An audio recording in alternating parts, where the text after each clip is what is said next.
기도하겠습니다. 하나님 감사합니다. 이 땅에 우리를 위해 예수 그리스도를 보내주시고 주님의 십자가의 그 사랑과 보혈과 죽으심으로 하나님 저희들을 죄에서 구원하여 주심을 감사합니다. 그리고 부활하심으로 저희들에게 소망을 주셨고 다시 오시겠다고 말씀하신 그 약속을 저희들이 믿으며 또 하나님 기다리며 기도하며 주님 앞에 나아갑니다.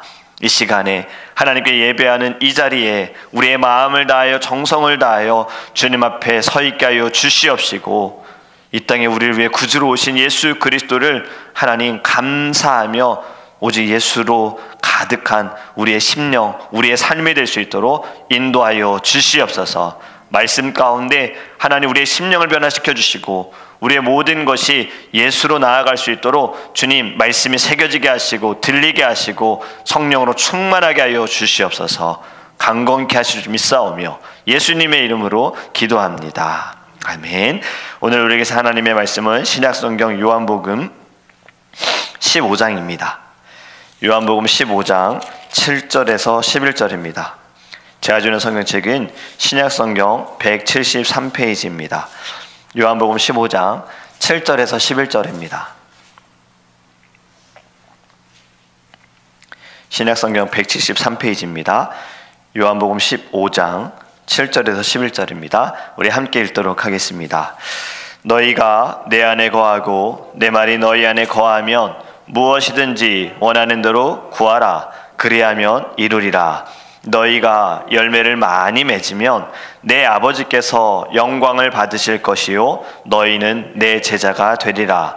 아버지께서 나를 사랑하신 것 같이 나도 너희를 사랑하였으니 나의 사랑 안에 거하라. 내가 아버지의 계명을 지켜 그의 사랑 안에 거하는 것 같이 너희도 내 계명을 지키면 내 사랑 안에 거하리라. 내가 이것을 너희에게 이름은 내 기쁨이 너희 안에 있어 너희 기쁨을 충만하게 하려 함이라. 아멘. 우리는 살아가면서 하루에도 참 많은 생각들을 하면서 살아갑니다. 아마 어제 주무시기 전에도 여러 가지 생각을 하다가 주무셨을 것 같고 또 오늘 아침에 일어나셔서도 약간 비몽사몽이면서 잠깐 정신이 깨는 그 순간에 또 우리는 또 여러 가지 생각을 할 겁니다.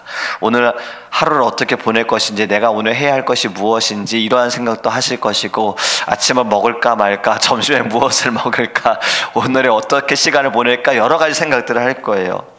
우리는 참 많은 생각들을 하지요. 그런데 때로는 이 생각들이 우리를 혼동하게 할 때도 있잖아요. 성경에서도 말씀하기를 근심이 많으면 우리의 육신이 약해진다고 말씀하고 있어요. 생각이 많으면, 근심이 많으면 우리의 마음이 또 연약해질 수도 있는 거잖아요. 오늘 본문에서도 보면요, 하나님의 생각으로 하나님의 생각으로 우리가 혼동되어진 모든 것이 다시 정립이 되어지는 말씀을 좀 우리에게 가르쳐주고 있습니다. 하나님의 창조 때를 먼저 보면요, 처음에 어땠습니까? 이 땅이 창조하시기 전에는요, 분명히 말씀하기를 땅이 혼동하고 공허하고 흑암이 가득하다라고 말씀하고 있잖아요. 그리고 그때 하나님의 영이 수면 위에 운행하시더라. 이 땅이 혼돈하고 공허하며 흑암이 깊음 위에 있다. 이 말씀은 창조전 상황을 지금 하나님께서 알려주신 거예요. 그때는 무질서했던 거죠. 아무것도 없었던 거죠. 질서가 없이 그냥 우왕좌왕하고 목적도 없고 목표도 없는 그러한 것을 이야기하는 겁니다. 우리도 마찬가지인 거예요. 하나님의 그 창조하시기 전에, 이 말은 우리가 예수님을 만나기 전에, 예수로 우리가 나아가기 전에는 우리도 무질서하고 공허하고 흑암이 가득한 거지요. 근데 하나님께서 우리를 다스릴 때, 하나님이 이 세상을 창조하시는 순간부터 그 창조의 모든 것도 질서대로 만드셨잖아요. 왜 사람부터 만들지 않으셨을까? 사람부터 만들었다면 그냥 흑암 가운데 사람이 있는 거잖아요. 그냥 물밖에 없는 곳에, 땅도 없는 곳에 사람이 있는 거잖아요. 하나님은 질서대로 만드셨잖아요. 공간을 만드셨어요. 흑암을 떠나가게 빛을 만드셨어요. 물에 나눠서 하늘과 물 아래를 만드시고, 또 물 아래에 물을 또 나누셔서 바다와 땅을 만드셨고, 또 거기에 식물을 만드시고 동물을 만드시고 해와 달과 별들을 만드시고 다 만드시고 나서 마지막에 사람을 만드셨다는 거예요. 질서 있게. 우리가 예수 그리스도로 말미암아 살아갈 때 우리의 삶은 질서가 잡히게 되어집니다. 우리 이제 2024년을 준비하잖아요. 우리는 꼭 이때쯤 되어지면, 저도 마찬가지인데, 한 해를 정리하면서 새해를 준비해요. 학생 때는 다이어리라는 거 아시죠? 2021년, 2022년 다이어리, 새로운 다이어리를 뭐 교회에서 주기도 하고 제가 개인적으로 사기도 해요. 그럼 그 다이어리를 옛날 다이어리부터 먼저 살펴보는 거예요. 왜냐하면 옛날 다이어리에서 기록할 만한 것들, 생일, 기념일 막 이런 것들을 새 다이어리에 다 옮겨 적어야 되잖아요. 그래야 새 다이어리를 보면서 또 새해에 그 일정대로 맞춰서 갈 수 있으니까. 근데 꼭 보면 옛날 다이어리를 보면은 1월부터 3월까지는 빼곡하게 적혀 있어요. 4월부터는 띄엄띄엄 되다가 한 6월 달부터 11월 달까지는 완전 빈 공간. 그러다가 또 11월쯤 되어서 정신 차리고 쓰다가 보니까 항상 그럼 가운데는 비어져 있는 거예요. 모든 다이어리가 다 그렇더라고요. 지금도 제가 집에 미국에 와서 쓰던 다이어리들 다 모아놨거든요. 요즘엔 다이어리를 잘 안 쓰고 있어요. 이제는 핸드폰으로 다 하다가 보니까. 근데 이제 우리가 새로운 새해를 준비하면서 다이어리에다가 되게 목표를 씁니다. 저는 되게 목표를 쓸 때 이렇게 좀 나눠서 하거든요. 카테고리를 영적인 것, 그리고 건강, 지식 이런 식으로 좀 나눠서 해요. 그럼 영적인 것을 위해서 내가 무엇을 해야 할까? 또 거기에 이제 목표, 성경을 뭐 일독을 하자, 기도를 몇 시간을 이렇게 채우자, 뭐 이렇게 좀 정하고, 육적인 것을 위해서, 건강을 위해서 하루에 뭐 운동을 몇 시간 동안 하자, 아침, 점심, 저녁 꼭 챙겨 먹자, 이러한 비전들 꼭 세웠었는데, 사실 이거를 계획을 세운다는 건 내가 질서 있게 살아가겠다라는 거잖아요. 그런데 살아가다 보면 못 지켜질 때가 많아요. 왜 그럴까요? 삶이 바쁘기도 하고 질서가 없어도 그냥 살아가는 것 같고, 그러다 보니 그냥 삶에 끌려다니는 경우들이 많은 거예요. 그래서 우리는 좀 질서 있는 삶을 살아가야 하는 것이, 하나님께서 질서 있게 만드신 것처럼 우리도 우리의 삶을 우리가 이끌어가야 합니다. 근데 이것이 나를 위해서가 아니라 주를 위해서 시간을 잘 정하고, 또 우리의 육신의 건강도 내가 건강하니 열심히 일해서 돈 많이 벌어가지고 잘 살자가 아니라, 건강하니 내가 이로 인해 주를 위해 열심히 헌신하고 주를 위해 섬기겠다라는 이 마음이 우리에게 질서가 잡혀야 할 줄 믿습니다. 오늘 성경은 바로 그것을 말씀하는 거예요. 하나님의 응답은요, 무질서도 아니고 허망한 것도 아니고 허무한 것도 아니고요, 혼동되어질 때 나타나는 것도 아닙니다. 하나님의 응답은요, 하나님의 지배 속에 있을 때 나타나는 거예요. 그래서 저는 오늘 제목을 좀 이렇게 정해봤어요. 최고의 응답은 예수님의 다스리심이다. 우리가 질서 있게 살아가는 것은 예수님의 통치 아래 있을 때다. 예수님께 붙잡혀 있을 때 우리는 이미 응답을 받은 것이다 라고 이렇게 좀 생각하게 되어졌습니다. 그것이 어떻게 되어지느냐? 예수님으로 채워지는 거예요. 생각도, 내 마음도, 나의 삶도 다 예수로 채워지는 거예요. 그러면 우리는 질서 있게 살아갑니다. 여러분, 생각이 무엇입니까? 생각은 매우 중요하죠. 우리의 모든 행동도, 우리의 모든 말도 결국엔 생각에서 나오는 거잖아요. 물론 생각 없이 말하네 하는 것도 그냥 그 사람의 생각이 그렇기 때문에 말이 툭툭 튀어나오는 거고 행동도 나오는 거예요. 그래서 생각이 굉장히 중요한데, 굉장히 동기부여 강사 중에 한 노만 빈센트 필이라는 분도 이렇게 이야기했습니다. 생각을 바꿈으로 모든 것을 바꿀 수 있다 해요. 한국에 코로나 이전에 잠깐 이제 조금 유행했던 것이 있었어요. 그게 뭐냐면 정리의 힘입니다. 제가 읽은 책도 15분의 힘인가? 갑자기 제목이 생각이 나지 않는데, 일본 작가가 쓴 책이에요. 매일 15분만 정리하면 너의 삶이 달라질 것이다 라는 내용이거든요. 근데 그 책을 보면은 결국에 생각이에요. 정리하고자 하는 생각을 갖고 이것을 내가 정리하기 위해서 먼저 무엇을 해야 하느냐, 이 이야기거든요. 그러니까 한국에서도 사람들이 집을 바꿀 수는 없잖아요. 집이 굉장히 어수선하고 공간을 활용을 못하는 거예요. 그래서 정리만 잘해도 공간 활용이 잘 되는 거죠. 그래서 한국에는 이제 이런 전문가들이 있습니다. 정리해주는 전문가들이 있어요. 회사가 있어요. 차렸어요.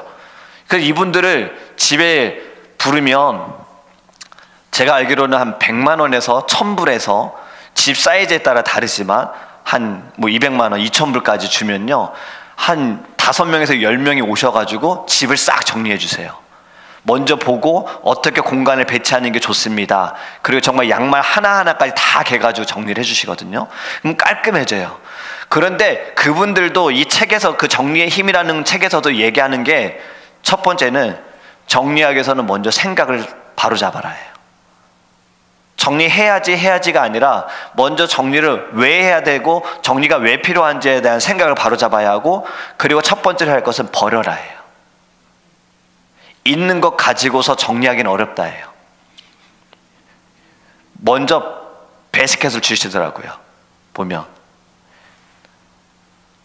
5년 동안 한 번도 쓰지 않은 거, 이건 내게 꼭 필요한 거, 이거는 아직 내가 필요한지 안 필요한지 모르겠는 거, 그럼 여기에다가 물건들을 집어넣는 겁니다. 그래서 5년 동안 쓰지 않은 거는 버리거나 필요한 사람에게 나눠주는 거예요. 그리고 꼭 필요한 거는 잘 정리하는 거고, 긴가민가한 거는 한 번 더 생각해보고 또 거기서 정리를 하는 거죠. 이렇게 되어질 때 집이 정리가 되어진다는 거죠. 이것이 이제 저는 이렇게 영적으로 좀 생각이 되어지는 거예요. 우리도 정리해야 합니다. 우리의 삶도 정리를 해야 되고, 우리가 살아가는 우리의 영혼도 정리가 필요해요. 우리의 마음도 정리가 필요해요. 그렇다면 이 책이 적용이 되어진다면 먼저 버려야 되는 거예요. 자꾸 무언가를 내가 채우고 하면은 내 안에 계신 예수님 계실 곳이 없어요. 그냥 예수님은 어려운 곳에 있는 거예요. 지저분한 내 마음 가운데. 어떤 분들은 아침에 일어나자마자 쇼핑을 하는 한 여자분이 있었어요. 제가 영상을 예전에 봤던 영상인데, 두 아이를 키우는 여자분이신데 쇼핑 중독인 거예요. 물건도 똑같은 물건을 2개씩 사야 돼요. 근데 이 영상을 보면서 참 재밌었던 건, 사기만 해놓고 박스를 열질 않았던 거예요. 한 3년 전에 샀던 박스, 이게 뭐지 하고 그때 여러분이 옷이었던 거죠. 근데 이분은 그게 자신에게 만족인 거예요. 근데 제가 안타까웠던 건, 두 아이가 있는데 아이들에게 밥은 그냥 고추장에 밥 비벼가지고 딱 주고 끝인 거예요. 집은 항상 지저분해요. 남편분이 정리를 하다가 포기했어요. 해도 일주일도 못 넘긴다, 이렇게 되어지는 거예요. 그 모습을 보면서 내 마음을 좀 돌아보게 됐어요. 혹시 나도 내 마음이 너무 어수선해서 정리가 안 돼서 질서 있게 못 살아가고 그냥 막 이렇게 바쁘게 끌려다니는 건 아닌가라고 생각을 했던 거예요. 오늘 말씀도 이렇게 말씀하지 않습니까? 7절에 너희가 내 안에 거하고 내 말이 너희 안에 거하며 무엇이든지 원하는 대로 구하라, 그리하면 이루리라. 아멘. 여러분, 이 말씀은 우리가 되게 기도 응답을 위해서 사용되어지는 말씀인데 이렇게 많이들 인용을 하시는데, 여기에서 더 중요한 건 바로 요한복음 15장의 말씀은요, 나는 참 포도나무요 너희는 가진이에요. 이게 더 중요한 말씀이에요. 그런데 기도 응답만 생각하는 사람들은, 아, 주님의 말씀이 내 안에 거하고 내가 주님 안에 거하면 무엇이든지 다 내가 원하는 대로 주시는구나, 이거 중요한 거 아니에요. 기도 응답보다 더 중요한 것은 붙어 있음인 거예요. 오늘의 말씀에 중요한 것은 바로 붙어 있음인 거예요. 지배예요. 내가 누구에게 지배를 받느냐. 여러분, 지금 세상의 사람들이, 또 교회 안에서도요, 믿는 성도들도요, 저는 예수님께 지배를 받습니다 하지만 사실 삶을 돌아보면 예수님께 지배받는 것이 아니죠. 우리는 돈에게 지배받는 경우도 있고, 사람에게 지배를 받는 경우도 있고, 환경에게 지배를 받는 경우들도 있잖아요. 오늘의 말씀을 통해 우리 이것을 좀 바로 잡았으면 좋겠어요. 질서. 우리 모두 예수님께 지배받기를 간절히 원합니다. 주님만이 포도나무세요. 참 포도나무라고 했어요. 제도 포도나무가 아니라 예수님만이 참 포도나무예요. 다른 나무에 붙어 있다고 살 수 있는 거 아닙니다. 우리는 꼭 예수님께 붙어 있어야 살 수 있는 거예요. 그럴 때 우리의 삶이 예수로, 또 예수님께 끌려다니고 예수님과 함께하고 예수님과 동행함으로 살아갈 수 있음을 여러분 믿으시기를 간절히 원합니다. 지배에 대한 이야기를 좀 같이 나눠보기 원하는데요. 이런 예화가 있었어요. 어느 마을에 아주 사나운 여우 한 마리가 있었는데 이 여우가 자꾸 마을로 내려와서 닭을 잡아먹고 뭐 동물들을 잡아먹는 거예요. 너무 귀찮은 거죠. 그 마을에 사는 두 소년이 이 여우를 산채로 잡아가지고 마을 사람들에게 자랑을 해야겠다 해가지고 얘네들이 꾀를 부렸어요. 닭장을 한 창고에다가 갖다 놓고 여우가 올 때까지 기다렸다가 여우가 딱 들어오면 문을 닫아버리자. 근데 이게 성공을 했어요. 여우를 잘 유인해가지고 창고로 들인 거예요. 자기들 잡았다고 생각을 했거든요. 그런데 얘네들 잘못한 것이 자기들도 창고 안에 들어간 거예요. 그럼 그 창고 안에는 여우와 두 소년만 있는 거잖아요. 얘네들이 다시 이제 창고 문을 열고 나오면서 여우가 우리를 문다고, 여우가 우리를 잡았다고 이야기한 거예요. 이게 어떤 이야기를 하는 거냐면 인생을 살아가면서 우리가 무언가를 지배한다고 생각을 하지만 사실은 지배받고 있다는 것을 가르쳐 주는 겁니다. 여러분, 우리가 핸드폰도 내가 지배한다고 생각하지만 사실 그렇지 않아요. 이거 내가 조작하고 내가 조정하고 내가 다스릴 생각할 수 있는데 사실은 그렇지 않아요. 참 재미있는 그림들이 있어요. 그 재미있는 그림들 중에 재미있으면서도 안타까운 그림이 핸드폰을 내가 쥐고 있는 것 같지만 사실은 우리가 핸드폰에게 매여 있는 그림들이 있어요. 막 핸드폰에게 끌려다니는 거. 그렇잖아요. 제가 읽은 책 중에 하나도 이런 이야기들이 있더라고요. 요즘 특히 젊은 이들은 아침에 일어나자마자 하는 것이 핸드폰. 핸드폰으로 무엇을 보느냐? 오늘의 일정을 보는 것도 아니고 날씨와 뉴스를 보는 것도 아니고 SNS, 소셜 미디어라고 해서 뭐 인스타그램, 페이스북, 내가 올린 걸 사람들이 얼마나 리액션 했는지, 좋아요를 눌렀는지 확인하기 위해, 다른 사람도 어떻게 사는지를 보기 위해 이렇게 보는 거. 그리고 유튜브 또 재밌는 거, 내가 보고 싶은 거, 그렇게 하루를 시작한다는 거예요. 그런데 그 전날 잠자기 전에도 역시 마찬가지로 핸드폰을 계속 끼고 있다가 잠을 잔다는 거죠. 자, 그러면 누구와 누구를 지배하는 겁니까? 핸드폰이 사람을 지배하는 거예요. 근데 우리는 착각을 하고 있다는 것을 가르쳐 주는 겁니다. 예전에는 텔레비전도 마찬가지잖아요. 절제하지 못하게 되어지면 우리가 다 지배받는 거예요. 여러분, 우리는 이 세상의 어떤 것에도 지배를 받아서는 안 됩니다. 그러면 내 안에 예수가 없는 겁니다. 내 안에 예수의 말씀이 없는 거예요. 우리는 누구에게 지배를 받아야 합니까? 예수님께 지배를 받아야 합니다. 사람들은요, 누군가에게 지배당한다는 거 굉장히 싫어하죠. 우린 자유하기를 원하잖아요. 그러나 우리가 생각하는 그 자유가 진정한 자유가 아니다라는 거예요. 학생들에게, 아이들에게, 자녀들에게 너에게 2시간 동안 게임을 할 수 있는 자유를 줄게 라고 하잖아요. 그러면 그 아이가 그 2시간의 자유를 누리고 됐어 하고 그만두는 아이 대부분 없지요. 사람은 욕심이 너무나도 커서 2시간으로 만족이 안 돼요. 처음엔 2시간이 만족이 되어지지만 조금 더 원하잖아요. 왜 점점 우리가 이 텔레비전이나 미디어 이런 것들이 점점 더 자극적일까? 옛날에 자극적인 거는 정말 무섭고 이런 것들, 비디오나 영화를 볼 때에도 이러한 말이 꼭 나왔잖아요. 한 편의 비디오가 사람의 미래를 바꿔놓습니다 라는 타이틀이 꼭 나왔어요. 저 아직도 기억이 나요. 영화를 볼 때마다, 뭘 볼 때마다 이게 꼭 띄었어요. 그러면서 나오는 애니메이션이 호환 마마보다 더 무서운 것이 있다라는 것을 가르쳐 주는데, 이제는 사람들이 칼로 하는 거 별로 자극적이지가 않은 거예요. 사람의 이 자극적인 기준이 더 커졌어요.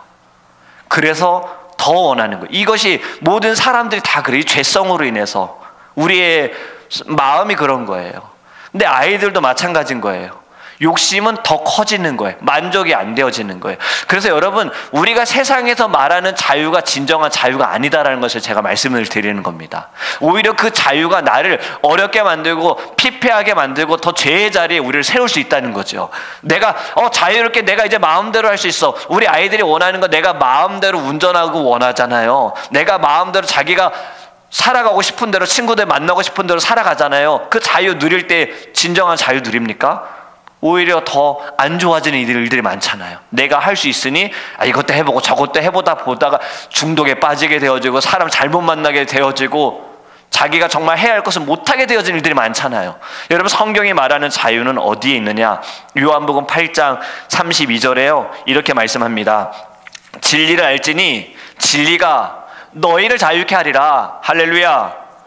여러분, 누가 진리시죠?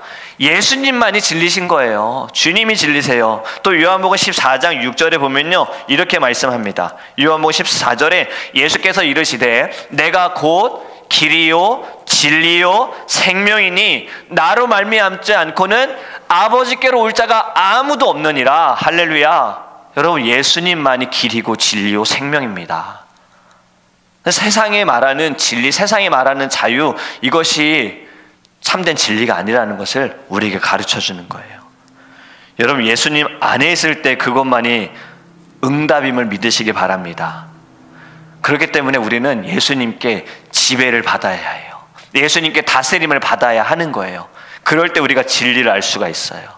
오늘 말씀도 이렇게 말씀하지 않습니까? 요한복음 15장 5절 읽진 않았지만요 5절에 보면요 포도나무 가지에 대한 말씀하면서 마지막에 나를 떠나서는 너희가 아무것도 할 수 없느니라. 여러분, 주님을 떠나서 무엇인가 할 수 있다라고 생각하는 것 자체가 교만인 거예요. 우리는 예수님을 떠나서 아무것도 할 수 없습니다. 우리는 정말 예수님과 함께 있어야 하는 거예요. 사단은요 어떻게든 우리를 예수님과 갈라놓으려고 해요. 예수님부터 떨어뜨리려고 하는 거예요. 하와도 떨어뜨려 놓은 거잖아요. 선악과를 보면서 먹어도 괜찮아, 먹으면 하나님처럼 될 거야, 그럴까 하노라로 바뀐, 떨어뜨려 놓은 거예요. 사단이 이러한 방법을 써요. 우리에게도 계속 그런 방법을 쓰는 거예요. 그냥 하나님과 갈라놓으려고. 여러분, 우리는 이 전략을 깨달아야 합니다. 사단의 전략. 우리는 하나님께 붙어 있어야 해요. 어릴 때 우리 성도님들도 아실지 모르겠지만 아이들끼리 막 모여서 놀 때 팀을 나눠서 노는 경우들이 있잖아요. 두 팀으로 나눠서. 그런데 숫자가 안 맞으면, 한 사람이 남으면 그 한 사람을 뭐라고 하죠? 되게 깍두기라 그러잖아요. 근데 왜 깍두기라 하는지는 모르겠어요. 저는 깍두기 좋아하는데 깍두기라 그래요. 근데 여러분, 신앙에서는 깍두기 있으면 안 됩니다. 우리는 누구의 팀이죠? 예수님 팀이에요. 우리 영적으로 깍두기 돼서는 안 돼요. 예수님 팀이기도 했다가 세상의 팀이기도 했다가 하나님 팀이기도 했다가 사단의 팀이기도 했다가 안 돼요. 성경에서 찰 거면 차고 더울 거면 더워라, 뜨거울 거면 뜨거워라, 이런 말씀 있잖아요. 처음에 제가 이 성경을 읽을 때, 이 구절을 읽을 때 저는 사실 미지근한 걸 되게 좋아하거든요. 샤워할 때도 너무 찬 것보다, 너무 뜨거운 것보다 미지근한 걸 좋아하니까 왜 차거나 뜨겁거나, 난 미지근한 게 좋았는데. 근데 그 말은 아니잖아요. 신앙에 있어서 예수님께 붙어있으란 말이죠.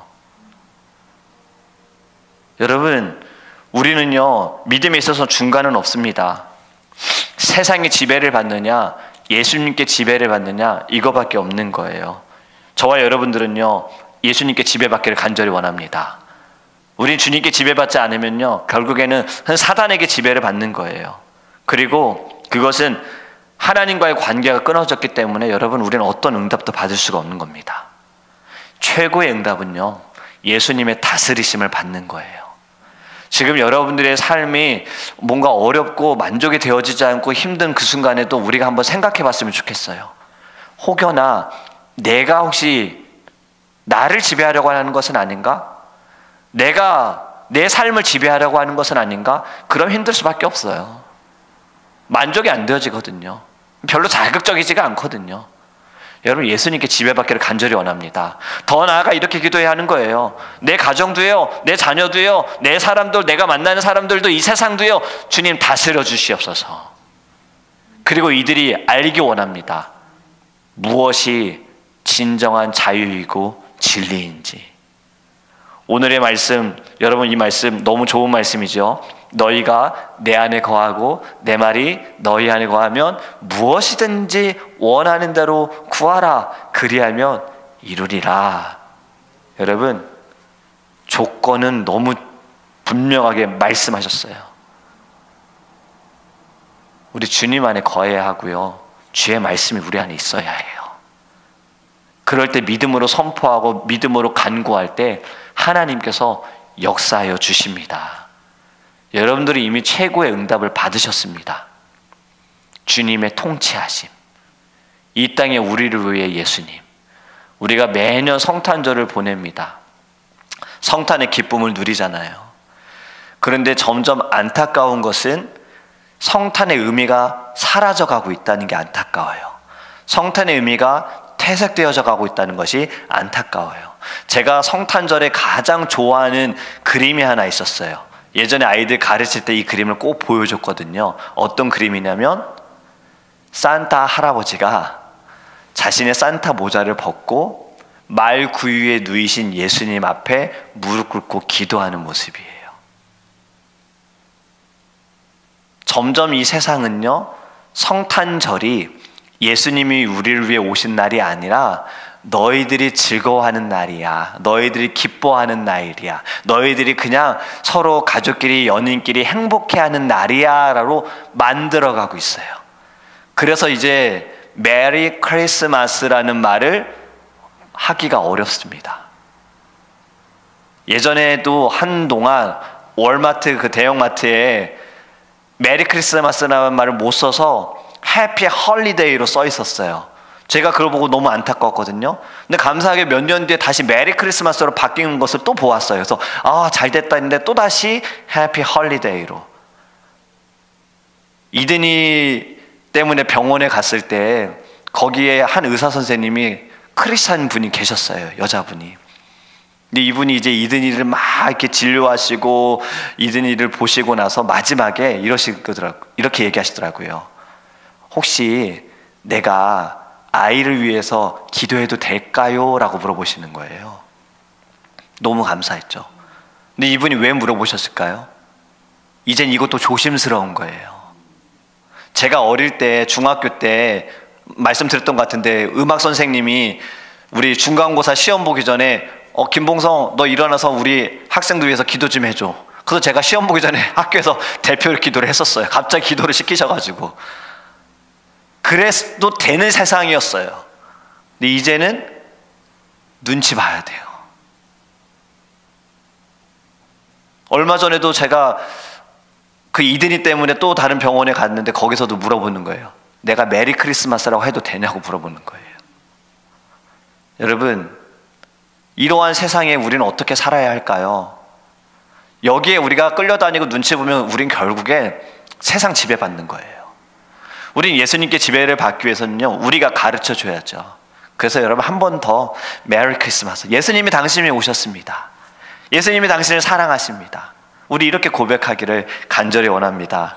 어제 새벽 예배 말씀, 또 그저께 새벽 예배, 우리 수요 예배 말씀을 통해서 참 하나님께서 우리 성도님들에게 크신 은혜를 베풀어 주셨고 입술을 열어주셔서 우리 이제 들어오시면서 보셔서 아시겠지만 싱크대가 설치가 너무 잘 되었잖아요. 너무 감사하게도 또 좋은 분을 만났어요. 근데 어저께 이제 막 설치를 하고 계시는 동안에 저는 잠깐 이제 이든이 피부과 때문에 잠깐 나갔다 왔는데 그 사이에 우리 오건사님이 교회 방문하셔가지고 우리 일하시는 분하고 대화하시면서 점심시간 때쯤 식사도 안 하고 계셔가지고 권사님이 또 햄버거를 사다가 이렇게 갖다 주셨어요. 저희가 다녀왔을 때 얘기를 해주시더라고요. 교회 권사님 한 분이 오셔서 이렇게 점심도 사다 주셨다고. 저희는 이제 이분하고 잠깐 이야기를 나눴거든요.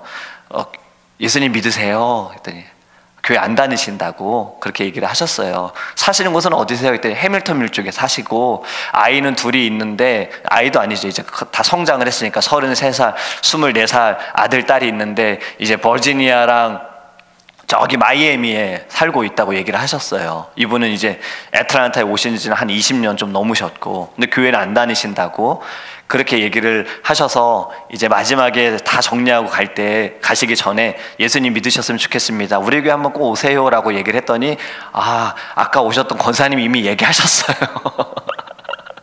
권사님이 얘기하셔서요, 제가 이번 주는 자녀들이, 또 딸이 오늘 이제 어저께 얘기하실 때 내일이라고 얘기하셨는데, 한국에서 와가지고 잠깐 애틀랜타에 있다가 가기 때문에 이번 주는 어렵고 다음 주에 올게요 라고 예약하고 가신 거예요. 그 말씀을 들으면서 하나님께서 입술을 통해 또 그 마음을 통해서 이렇게 또 우리 교회 방문하신 분인데 움직이셨구나. 이제 우리의 기도의 제목은 또 무엇입니까? 2주 후에 방문하신다고 하니 오셨을 때 하나님께서 그분 안에 역사하여 주시기를 기도해야지요. 그분을 만나기를. 그래서 그분도 예수님을 구주로 영접할 수 있도록. 여러분, 이것이 예수님께 지배받는 삶입니다. 앞에서 제가 말씀드렸죠. 생각이 많으면 전도 못합니다. 생각이 많으면 복음 전하지 못하고요. 생각이 많으면 순종할 수 없어요. 생각하다 보면, 계산하다 보면, 이런 얘기 우리는 많이 해요. 저도 그런 말 많이 했어요. 어떠한 주의 종을 통해서 교회에서 이것 좀 해주세요, 이거 하시면 어떻겠어요, 이 직분을 좀 맡아주시면 어떻겠어요 할 때 우리는 대개 이렇게 이야기합니다. 기도해 볼게요. 근데 그 기도해 볼게라는 말에 잘 생각해 보시면 정말 기도하고 결정하는 분도 계시지만 대부분의 사람들은 생각해 볼게요예요. 생각 좀 해볼게요. 생각을 좀 해봐서, 계산을 좀 해봐서 이게 내게 좀 이익이 되어지고 내가 좀 편한지, 편하게 내가 할 수 있는지, 이게 맞으면 할게요 라는 말인 거죠. 여러분, 하나님 앞에서 생각 스탑입니다. 먼저 마음에 네예요. 그게 우리 지난 청년들의 수련의 주제였잖아요. Yes, I will. 네, 하겠습니다예요. 저는 부족하지만 해보겠습니다. 네, 나아가 보겠습니다. 네, 말해 보겠습니다. 여러분, 생각을 멈추셔야 돼요. 그건 예수님의 지배를 받으셔야 됩니다. 그래서 이제부터 우리는 생각부터 마음과 모든 것이 예수가 되기를 주님의 이름으로 축복합니다. 우리 예수님께 지배받으시기를 간절히 원합니다. 아멘. 우리